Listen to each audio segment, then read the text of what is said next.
Oke, halo generasi matahari. Hari ini kita akan belajar tentang cara menghitung kebutuhan PLTS atap di properti milik Anda.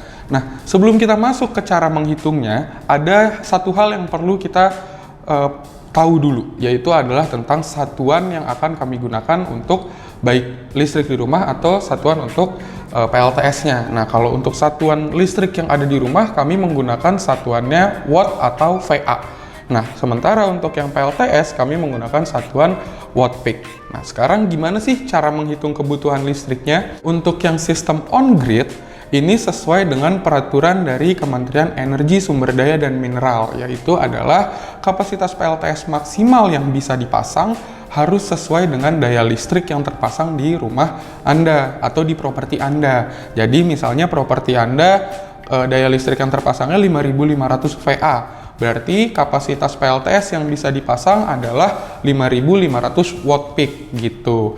Nah, sementara untuk yang off-grid ini agak panjang nih karena kita harus menghitung berapa banyak daya yang kita butuhkan untuk menghidupkan alat-alat elektronik di rumah.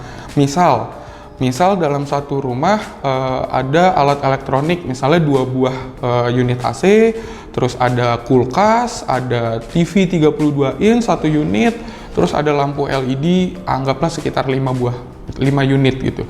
Jadi kurang lebih kebutuhannya ini adalah sekitar 1,4 kWh atau 1400 Wh. Nah, kita asumsikan lagi alat-alat ini harus terus hidup selama 12 jam misalnya.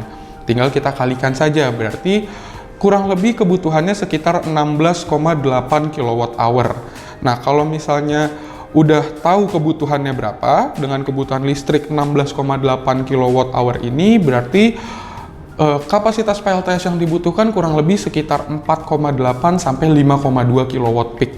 Nah, sekarang teman-teman generasi matahari udah tahu kan nih, gimana sih caranya menghitung kebutuhan PLTS di properti milik teman-teman generasi matahari.